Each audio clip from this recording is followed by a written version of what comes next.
afternoon. My name is Arthur Ting. I'm from Taiwan. I'm here to share with you my family stories for the last 30 years in Vietnam. My father first set foot in Vietnam almost 30 years ago, and this is the Vietnam you came to see. And this is the outskirts of Ho Chi Minh City. You can see a lot of swampland. I want you to pay extra attention on the top two slides because that's just swamp. Right outside Ho Chi Minh City, and this is exactly where our project is sitting on right now.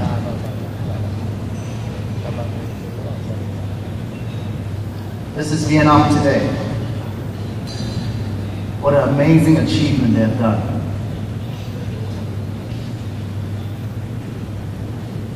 And that is why you are here, and that is why we are still here. So what do we do? 30 years ago, my father came to Vietnam. Different from a lot of investors coming to Vietnam. He didn't ask the government, say, what guarantees can you give me? What protection can you give me? Instead, my father asked the government, what do you need? At the time, the government said, we need foreign exchange, we need jobs. So we created the first export processing zone in Vietnam, a very successful Taiwan model, and that has created over 60,000 jobs and earned a significant amount of foreign exchange for the country. The second question, again, is the same. What do you need? The country needed electricity. Ho Chi Minh City was experiencing 500 outages a month. So we built a power plant. At this power plant's peak, we supplied close to 50% of Ho Chi Minh City's power. The third question my father asked is the same question. What do you need? The city needed expansion. At the time, Ho Chi Minh City was designed by the French for 400,000 people. In 1989, 5 million people were living there. Today, close to 13 million. So we did Vietnam's very first new city expansion. So from that two slides, the swamp in 1989, this is 1996. Pay special attention to this building, which is a school, and this red dot you see on the timeline. I can't say we came here to build city in 1996. I think we built some beaches. This is 1998. This is the school that was finished, and this is that red dot. I remember vividly when we tried to sell this project, which is a 5-story walk-up. We had to say, if you ever want to live in Vietnam and be close to nature, choose富美鑫. Because not only we have frogs, the snakes are free too. This is 2006. You can't see the school anymore, but this is that red dot. This is 2017, the same spot. This is that red dot. All of that in 20 years.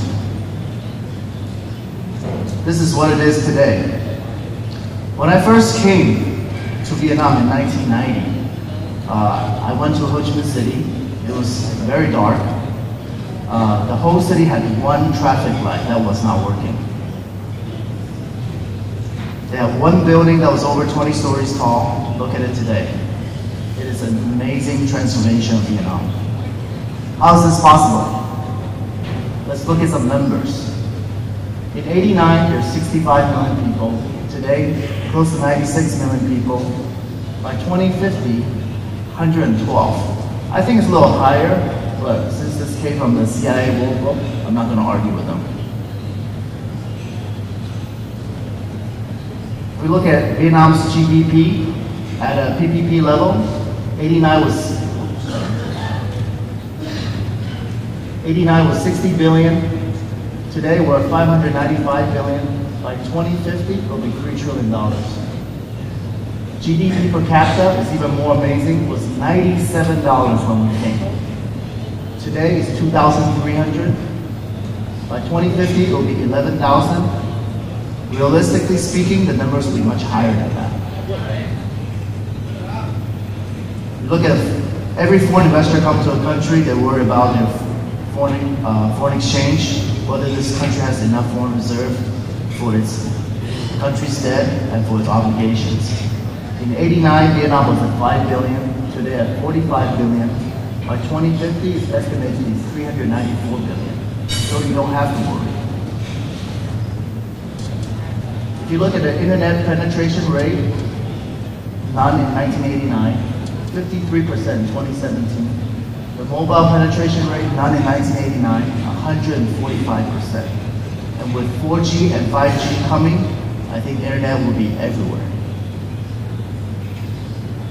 So, I try to share my experience in simple terms. So I sort of pointed out 1, 2, 3, 4. 1, that there's one focus. What do you focus on when you come here? You focus on the growth of the people and the country. You look at what we have done the last 30 years, what this government and people have done the last 30 years, how Vietnam has changed. This is only possible because Vietnamese government is open-minded and very supportive of foreign investors. They treat foreign investors and domestic investors equally. In our experiences, we've had many issues, but we've always had help and guidance from the government, so the people and the country can focus on growth. If you go to some country, they tell you, oh, come, we have no problem. I'm sorry, that's the first of your problem to start. There's always problem, but you always want to pick a government that is open-minded and supportive to the foreign investors, and they will be there when you have a problem. Two inflows. There's an estimate of 16 billion in foreign investment, a very active domestic investment, and the overseas Vietnamese community remits over $10 billion a year back to Vietnam. So there's lots of money coming here. And I believe after this APEC, there'll be lots more money coming here. Another inflow is people, is talents. There's a very talented and knowledgeable domestic workforce. I'll give you an example. We run a life insurance company here. Out of the 7,000 people we have, there are only 4 foreign workers. My Vietnamese colleagues are very capable, very knowledgeable. And there are many foreign-educated overseas Vietnamese returning to Vietnam. We always hear about the chasing the American dream, but the funny thing is, these are Vietnamese living in America, coming back to Vietnam, chasing the Vietnam dream. And recently I've met quite a few overseas Vietnamese who work in the Silicon Valley, in the IT industry, are all coming back to chase their Vietnam dream. And myself, I guess I count as a steady influx of knowledgeable foreign worker. So when you have lots of money, lots of talent, equals economic boom. 3 rules we practice. You must take a long-term view on any emerging economy. In any emerging economy, if you just look at a short-term play, you will not benefit. It will not be good for the country, and you as an investor will not benefit. There are many people who came at the same time as we did, but unfortunately, a lot of them have left. For those of us who have stayed, I believe we are now experiencing and being rewarded for our hard work and long-term view. A reporter asked me this morning, so what is your plan with Vietnam? I don't know what my plan with Vietnam is, but I know I'm here to stay. My family, my company will be here forever, will always be a part of Vietnam. The second rule, the decision maker shall always be here. Things change really fast in emerging economies. I'm speaking from experiences, because sometimes other people make decisions faster than us. We lose out on deals, opportunities. So I'm here from some of my more painful experiences to share with you that you either need to have the decision maker here, or you need to entrust someone who can make decisions for you. Third, always think win-win-win. We always talk about win-win, but win-win is not enough in emerging markets, not enough for Vietnam. You should always think about win-win-win. Any project, you have these 3 wins, and the 3 wins are the people, the government, and you. So you should plan your project accordingly, formulate it so that everybody comes out a winner. It will be more sustainable, and it will be much more people supportive. Not just the government, you'll find your local Vietnamese friends being very supportive. So where is it headed? Which area should you look at? I say real estate, not for my own sake, but if you think about it, there are 96 million people here, 20 more million people to come. So that's 20 million people who doesn't have houses yet. 96 million people whose income about to increase fivefold in the next 30 years. They'll all be looking for better places to live, bigger places to live, more luxurious places to live. So real estate is something that I believe long-term, very sustainable, and has a lot of potential. Retail.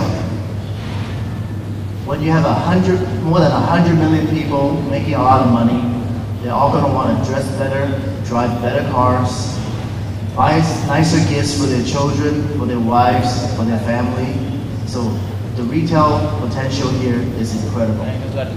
There's traditional retail and there's e-commerce.